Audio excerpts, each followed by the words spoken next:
Hey, how's it going, pieces of shit? I did it. I did the chair roll. I did it on carpeted floors. Not exactly ideal, but I did it. Don't say I didn't try. Can't keep me down, carpet. You think I give a fuck about physics, man? I will defy you. So a lot of you guys sent me stories to talk about. You guys, just obviously all the terror attacks I've missed. Milo being banned from Twitter, the DNC emails. But there was one story to me that jumped out as like just a holy grail of entertainment that I really could not wait to just watch and laugh at. And the clusterfuck that I am referring to is, of course, Cenk Uger's run-in with Alex Jones on Media Row at some convention. I don't really know. I don't know the specifics, okay? I watch for the entertainment, alright? Now, before we get started, I just want to clarify, the audio in this room is going to be shit for a little while. I got my sound foam up there, but I gotta wait for my adhesive spray, I gotta wait for my posters and all that. Then all this shit will start to look like it used to. But in the meantime, this is probably gonna have to be the setup. Hope you don't mind. And if you do, then hang yourself. But with that out of the way, let me just explain, let me just give you some context to the story here. Apparently there was some event going on and a bunch of media outlets were invited to the event and they had their own little booths where they could do their live shows in peace.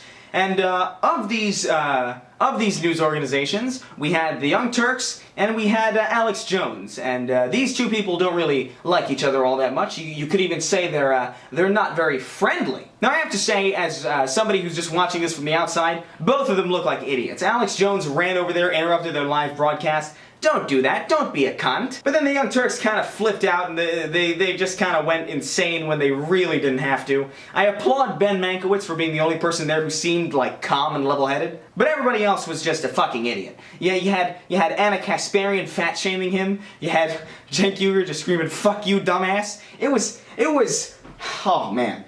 They don't make television like this anymore. Actually, I guess they do, it's just on the internet. Anyway, let's just watch it and we'll narrate it as it goes along.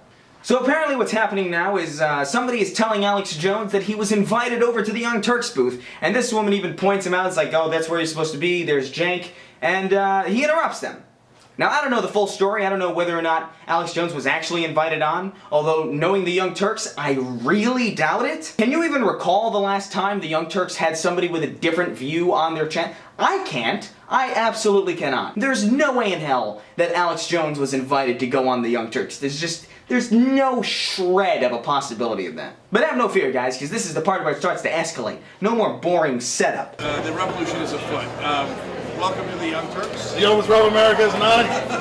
I am going to restore American democracy along with progressives and conservatives in this country.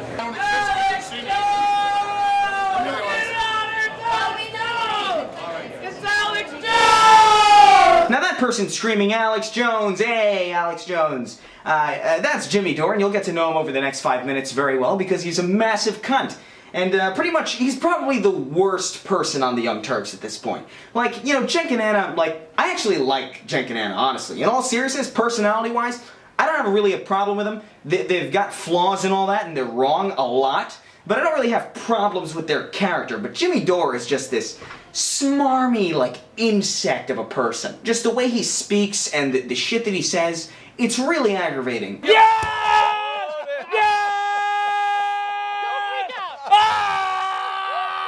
Ah! Fucking Philly, baby! We're going to fucking Philly! Yes! I fucking love this guy!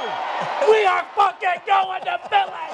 We are going to Philly! But before this video, Jimmy Dore always struck me as just kind of a cunt. But now he's just a massive asshole. And you'll see why soon. This is foreshadowing, folks. You like foreshadowing? Foreshadows for you. And right about at this point in the video, you can tell is the point where Cenk kind of snaps because Alex Jones holds up a t-shirt with Bill Clinton's face over it and it says rape on it. If it's a joke, if it's a reference, I honestly don't know. But regardless, you can tell, like, you can see it in his face, like, this is the moment where everything's going to shit. You want to take my show over? I'll take your show over. Sure, go ahead. Okay, you know what? Who does this kind of shirt? First of all, a sick guy. Second of all, Bill Clinton's not a rapist, Fox. You know who does this kind of shirt? A sick guy. You hear me, John Iadarola? Nod your head. Nod your head in complete compliance. Don't you dare stray. John. I see you, John. John Iadarola is kind of the marionette of the Young Turks. He's kind of like the person that, you know, kind of dances to the tune of what everybody else is saying, especially what Cenk says. I honestly don't think I've ever seen John Iadarola disagree with Cenk or the majority of the staff on anything, really. Bill Clinton's not a rapist, folks. Bill Clinton's not a rapist, folks. He's so wrong. What? Is Bill Clinton a rapist? Is that a thing? I don't know. Fuck. Good job, Mike. You're a sick man, Roger. You're a liar. Roger, no, you're the world's biggest liar. Didn't you admit that you lied?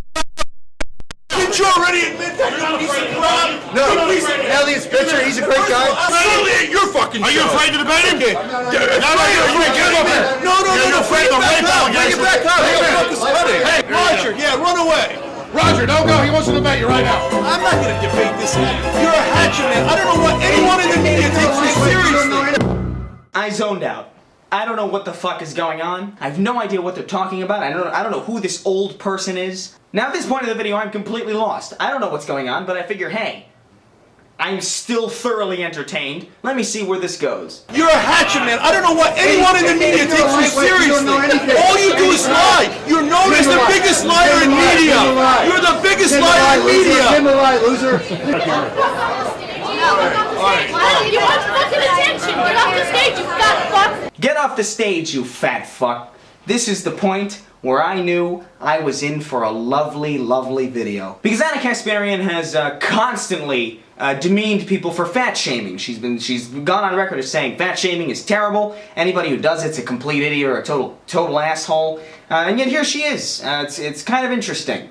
And a lot of the people that are picking on him for his weight gain aren't really lookers themselves. And it's the classic bullying move where you want to feel better about yourself, so you look to someone and pick on their imperfections to feel good about yourself. She strikes me as someone who's actually trying to make a very serious and very terrible statement about overweight people. I think that if someone that cares about you tells you, like, hey, let's get healthy together, it's not fat shaming. You know, fat shaming is pointing a finger at you and being like, you're fat. I think that this study is really fascinating because, I mean, I can relate to it big time because when I was about 4 years old, my dance instructor told me that I was overweight.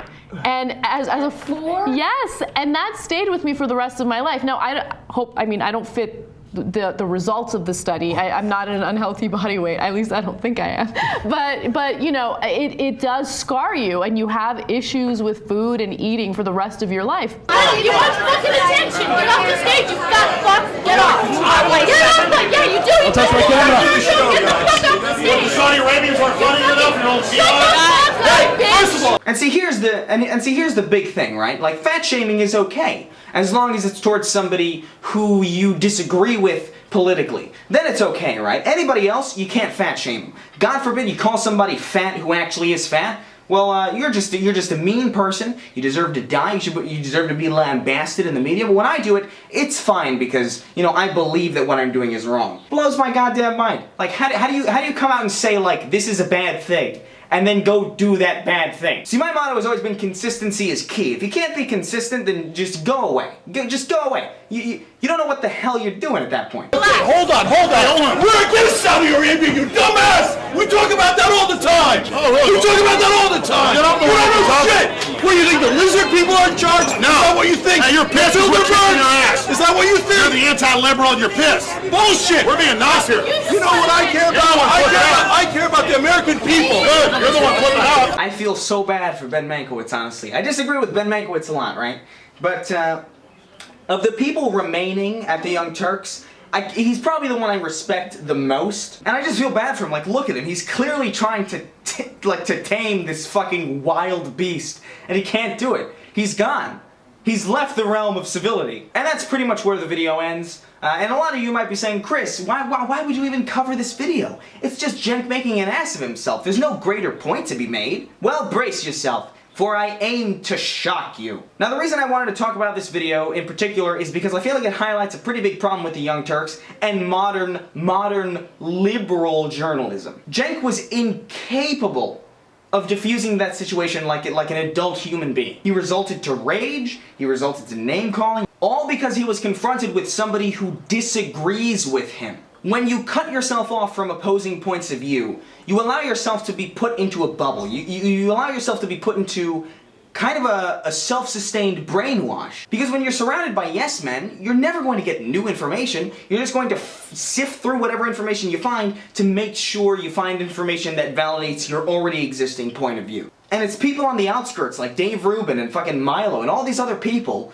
who are talking about things with each other. People who disagree with each other, conversing and exchanging in the marketplace of ideas. That's really important. Now, if you've watched that Young Turks flip out video before, you might notice that I left something out, and I did that for a reason. I wanted to shine a spotlight on this particular moment. I'm not right. Everybody get the fuck off my stage! Get the fuck off my stage! Now, if you didn't catch that, that was our good old pal Jimmy Dore spitting in Alex Jones's face. They literally spat in the face of someone who disagreed with them. How low of a person do you have to be to spit in another human being's face? You gotta be a total fucking, just unrespectable piece of shit. Now I just want to make this point clear. Spitting in someone's face is actually against the law. It counts as criminal assault. It's never okay to spit in someone's face for disagreeing with you. You know what else is assault? Punching someone in the face. Do you think it's okay to punch someone in the face because they disagree with you? Oh, would you look at that? You're a fucking civil human being because you probably answered no. How the Young Turks are going to maintain credibility after this, I have no idea. One of their fucking main anchors spit in the face of somebody else. Their main head anchor flipped out over a fucking easily diffusable situation. I don't know what the story's gonna be from here on out. But all I know is I am loving it. Anyway, that's it for today, guys. I'm sorry if this video wasn't exactly up to snuff. I'm still kind of getting back into the swing of things. It's been a while. I don't know if you've noticed. But everything should be back to normal in just a few more days. I'm going to get myself a mic for the camera. I'm going to put up the rest of that sound foam. That's actually not up yet. I have to put it on the walls. And after that, everything should be peachy keen. Peachy keen on a Sunday afternoon. Afternoon. Fucking, what the fuck? I should probably fix the lighting too, right? Lighting's not too good in here. I'll figure that out. Don't you worry, guys. I'll see you later. Fuck!